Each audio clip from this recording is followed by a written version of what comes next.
Morning বন্ধুরা, welcome back to my channel. আমি সর্বাণী। আমার আরও একটা নতুন ব্লগে তোমাদের সকলকে জানাচ্ছি আমার চ্যানেলে স্বাগত। মিঠিকে আমি 10 মাসে কী কী খাওয়াচ্ছি তোমাদের সঙ্গে আজকে সবটা শেয়ার করব। যতটা আমার দ্বারা সম্ভব চেষ্টা করেছি ভিডিওর মাধ্যমে সবটা তোমাদের সঙ্গে শেয়ার করার জন্য। যখন ঘুম থেকে ওঠে কোনো দিন মিঠিকে আমি মুড়ির গুঁড়ো খাইয়ে থাকি, তো সেক্ষেত্রে মুড়িটাকে প্রথমেই ভালো করে আমি চেলে নিয়েছিলাম যাতে কোনো রকম বালিভাব না থাকে।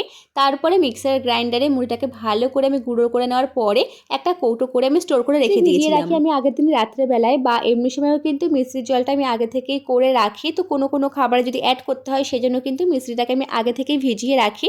তো এখন যেমন মুড়ির গুঁড়োর সাথে মিশ্রির জলটা আমি সামান্য পরিমাণে মিক্সড করে দিয়েছি, অতিমাত্রায় কিন্তু মিক্সড করিনি। অতিমাত্রায় দিলে বেশি মিষ্টি হয়ে গেলে মিঠি সেটা একদম খেতে পছন্দও করে না, খায়ও না, আর সেটা একদমই খাওয়ানো উচিতও না অতিমাত্রায় যদি মিশ্রির জলটা দেওয়া হয়।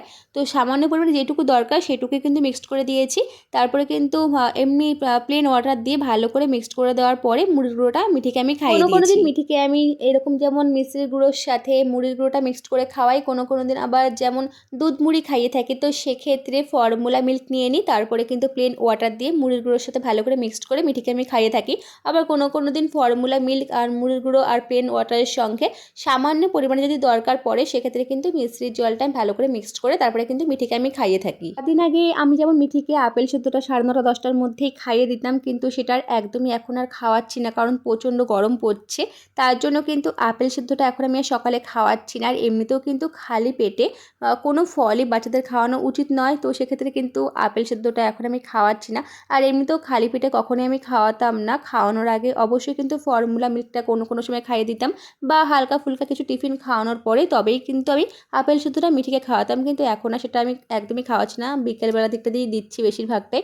তবে সপ্তাহে কিন্তু 1 বা 2 দিন বা 3 দিন এরকমই কিন্তু দিচ্ছি, ডেলি কিন্তু আপেল সেদ্ধটা খাওয়াই না মিঠিকে এখন। আগে যেমন মিঠি বোতলে করে ফর্মুলা মিল্কের সাথে আপেল সেদ্ধটা মিক্সড করে দিলে, লিকুইড করে দিলে বোতলে করে মিঠি খেয়ে নিত। ঝিনুকে করে খেতেও একদমই পছন্দ করতো না, ছোটো থেকে ওকে খাওয়ানো তেমন একটা হয়নি। কিন্তু বোতলে করে ওকে আমি ফর্মুলা মিল্কের সাথে আপেল সেদ্ধটা করে খাওয়াতাম, কিন্তু সেটা ওর একদমই এখন আর ভালো লাগে না। বোতলে করে তো খায় না সারাদিনে, শুধুমাত্র বাটিতে করে ওকে আমি খাওয়াই। তাই জন্য সকালবেলার দিকটাতে ফর্মুলা মিল্ক ও খেতে চায় না বলে ওকে আমি মুড়ির গুঁড়ো বা অন্যান্য খাবার যেমন তোমাদের বললাম তেমনটা খাইয়ে দিই। তারপর আর কোনো খাবারও খায় না। তার মাঝে ওকে আমি জল খাওয়াই। আর তারপরে কিন্তু এরকম করে কোনো দিন আমি হালকাভাবে খিচুড়িটা করে তারপরে মিঠিকে আমি খাইয়ে দিই। মিঠিকে যেমন আমি নানান রকম সবজি দিয়ে খিচুড়ি বানিয়ে খাইয়ে থাকি, কোনো দিন একদম কিন্তু হালকাভাবে মিঠিকে আমি খিচুড়ি বানিয়ে খাইয়ে দিই। অবশ্যই কিন্তু বাটি দিয়ে ভালো করে মিক্সড করে নিই খিচুড়িটাকে, বা যে কোনো খাবার যখন মিঠিকে আমি খাওয়াই বাটির সাহায্যে কিন্তু ভালো করে মিক্সড করে দিই। আমি কিন্তু একদমই কিন্তু মিক্সার গ্রাইন্ডারে খাবারটাকে পেস্ট করি না বা পছন্দও করি না, তাই জন্য কিন্তু বাটির সাহায্যে ভালো করে পেস্ট করে নেওয়ার পরে কিন্তু তারপরেই মিঠিকে আমি খাবারটা খাইয়ে থাকি। আমি মৌসুমী লেবুর রস যেমন খাওয়াই, তার সাথে কোনো দিন কলা খাইয়ে থাকি, কোনো দিন আঙুর ফলের রসটাও মিঠিকে আমি খাইয়ে থাকি। কিন্তু একটু খেয়াল রাখতে হবে যাতে কোনো রকম টক ভাব ফলে না থাকে। মিঠির জন্য বাড়িতে একদম হালকা পাতলা ঝোল করে তারপরে কিন্তু এখন মিঠিকে খাওয়াচ্ছি। তো যেমন আলু, পেঁপে, তারপরে গাজর দিয়ে জিওল মাছের ঝোল হয়, কোনো দিন আবার আলু, পেঁপে, আবার বরবটি দিয়ে জিওল মাছের ঝোল করা হয়।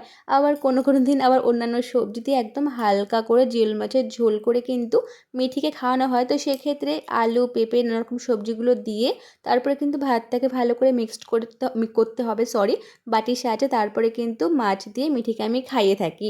তো দুপুরবেলায় এরকম খিচুড়ি, কোনো দিন ভাত, বা কোনো দিন ডাল আলু দিয়েও কিন্তু মিঠিকে আমি এখন ভাত খাওয়াচ্ছি। কদিন আগে মিঠিকে আমি একদম পরিমাণে অল্প ডিমের কুসুম নিয়ে তার সাথে ভাত মিক্সড করে মিঠিকে আমি খাওয়াতাম। যখনই ভাত খাওয়াতাম তখনই মাঝে মধ্যে ডিমের কুসুমটা মিক্সড করে তারপরে ভাত খাওয়াতাম।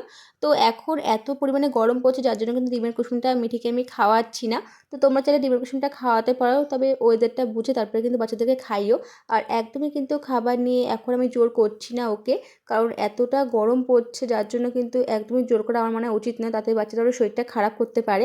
তো একটু তো জোর করতে হয়, কিন্তু ওরা তো একদমই মানে যে খাবারটা ধরবো হা করবে এমনভাবে তো খায় না। তো একটু জোর করতে হয়, কিন্তু অতিমাত্রায় আমার মনে হয় জোর করাটা একদমই উচিত নয়। এই তো হয়ে গেল মিঠির দুপুরবেলার খাবারের সমস্ত তালিকা। তারপরে মিঠি যখন বিকেলবেলা ঘুম থেকে ওঠে তখন কোনো দিন আপেল সিদ্ধ খাওয়াই, কোনো দিন দুধ মুড়ি খাওয়াই, বা অন্যান্য খাবার একটুখানি ঘুরিয়ে ফিরিয়ে খাইয়ে থাকি।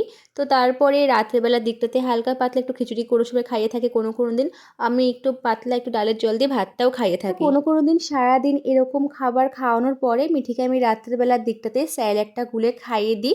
আবার বেশি রাত হয়ে গেলেও কিন্তু কোনো কোনো সময় স্যারেলেকটা গুলে মিঠিকে আমি খাইয়ে থাকি। তো এরকম করে কিন্তু মিঠিকে আমি একটু বুঝে শুনে তারপরে খাবারটা খাওয়াই। তবে খাবার খাওয়ানোর সাথে সাথে কিন্তু অবশ্যই খেয়াল রাখতে হবে বাচ্চারা যেন জলটা ঠিকমতো খায়। তো চলো আজকের জন্য ব্লগটা আমি এখানটা এন্ড করলাম। আশা করছি ভিডিওটা তোমাদের খুব ভালো লেগেছে। ভালো লাগলে চ্যানেলটাকে তোমরা অবশ্যই সাবস্ক্রাইব করে দিও। টাটা।